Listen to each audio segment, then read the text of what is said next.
Faculty-student erotic interaction. Is it an abuse of power?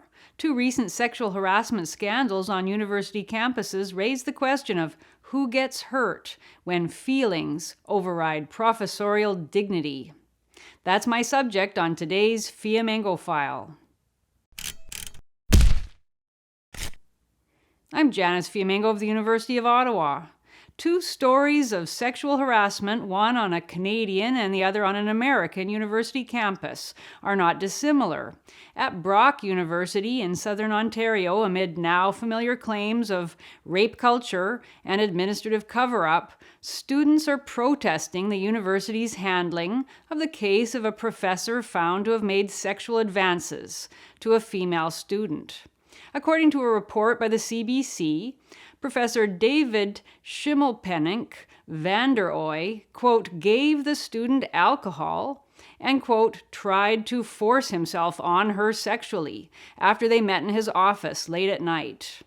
At UC Berkeley in San Francisco, according to a report in The Guardian online news site, two graduate students have launched a formal complaint against their professor, Blake Wentworth, for inappropriate comments and advances, and members of the student body there are infuriated by the school's failure to fire him.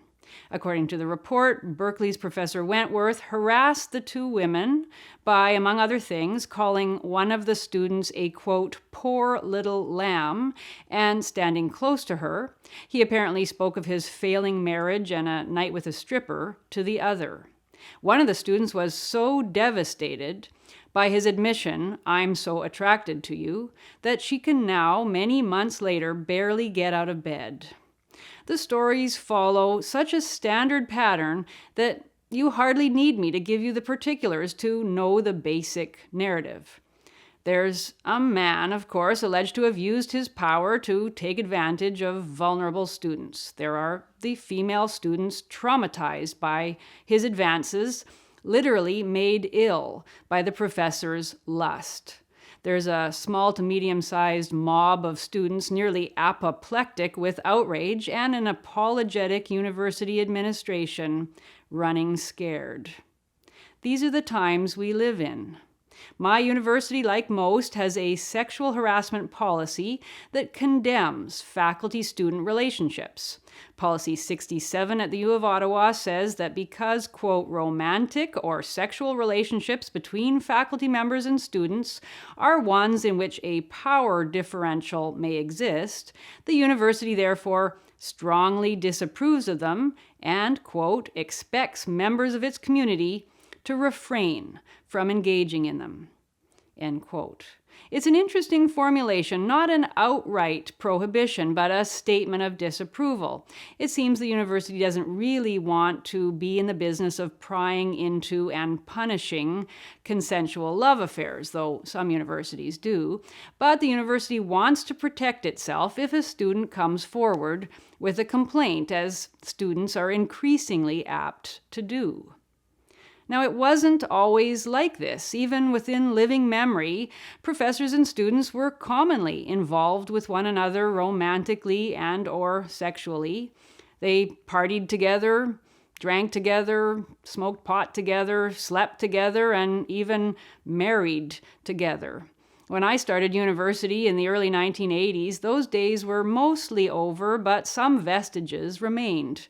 3 of my professors were married to former students, and everybody knew about the steamy student affairs of a couple of the popular male professors. Nobody, so far as I know, regarded those men as abusive or exploitative. On the contrary, they were well liked. A few years later, when I was a graduate student, one of my friends had an affair with his professor that developed into a lifelong romantic partnership. There were no university statements then about, quote, differential power relationships, though those statements were on the horizon. Most of us felt that a student who had an affair with a professor had something of an advantage over the rest of us. I doubt many of us believed that the student was thereby vulnerable to some sort of abuse of power. What power did professors have anyway? What they had was the potent allure of their knowledge, which young people through the ages, especially young women, have always found very attractive in older men. That's the power that gets hearts beating fast and puts the stars in female students' eyes, and no amount of censorious theorizing about power inequities is likely to change that.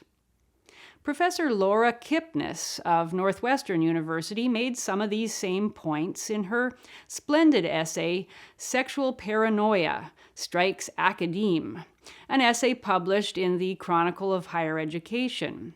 Ironically, it landed Kipnis smack in the middle of a Title IX investigation for gender discrimination when some graduate students brought a complaint against her.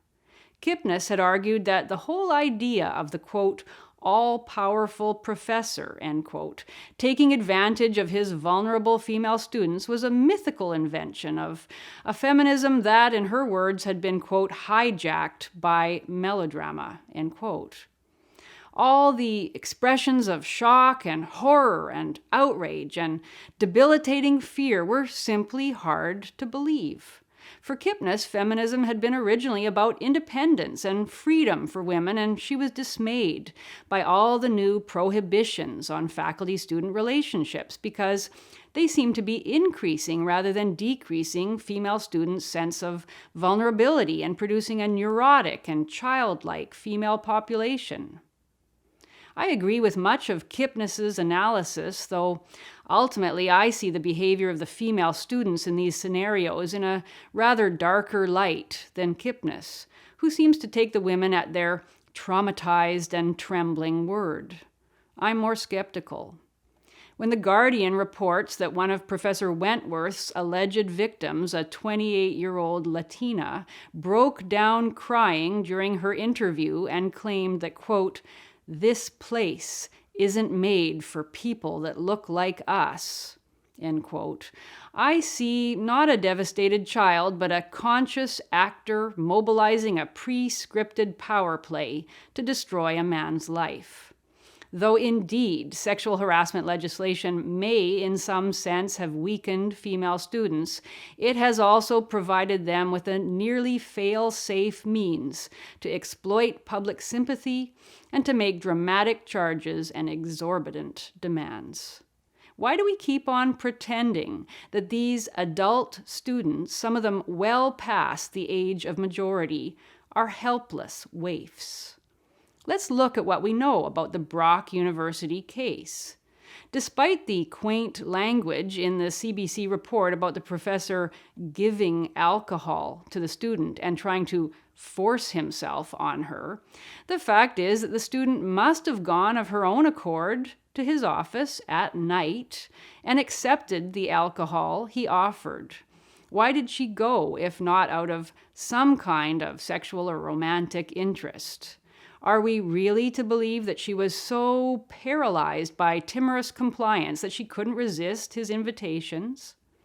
And to switch to the Berkeley case, are we really to believe there that in a time when primary school children are taught sex education and teenage girls use social media to share erotic pictures of themselves, that a woman in her mid-20s would be so traumatized by a professor's comment that learning Tamil was, quote, better than sex, so traumatized by that she would have to take medical leave from her studies as a result?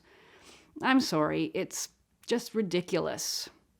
But the biggest farce of these stories is the continued pretense that professor-student relations are wrong because the professors have some kind of malignant power.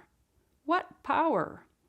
The two graduate students in the Berkeley case claimed that they feared retaliation if they came forward. But it isn't at all clear what form that retaliation could possibly have taken. In what way could a professor harm his student? By giving her a bad grade? Nonsense. Every student knows of academic appeal procedures. There are many avenues for redress in a case like that. So what then? Ruining her reputation? Getting her expelled from the school? Wrecking her career? Well, it's the exact opposite. These students know and have obviously acted on that knowledge that all the power is in their hands. All they have to do is say the word, and a vast machinery designed to defend their outraged dignity will go immediately into action. They will be sympathetically interviewed by journalists. Other students will protest on their behalf. Administrators will assure the public that the university takes their complaints seriously. And the professor will be forced to defend himself against charges that, if found credible, could cost him not only his position, but his entire career. He will likely never work at a university again. The students, meanwhile, go on with their lives, applauded for their courage. And if they're really clever, they can turn the whole story into a project for academic credit, as in the case of Emma Sulkowicz and her mattress. The idea that these adult women had no choice in the matter, that they were helpless maidens menaced by a monster, is straight out of a fairy tale. The feminist revolution claimed to be about freeing women from the Victorian straitjacket in which women had to be protected from men. The idea that even a sensuous glance could send women to the fainting couch. Now, that couch has become their bully pulpit. The sad fact of the matter is that an adult woman, so frail she has to take to her bed because a man told her he found her attractive, well, unfortunately, that woman has got no business in higher education at all.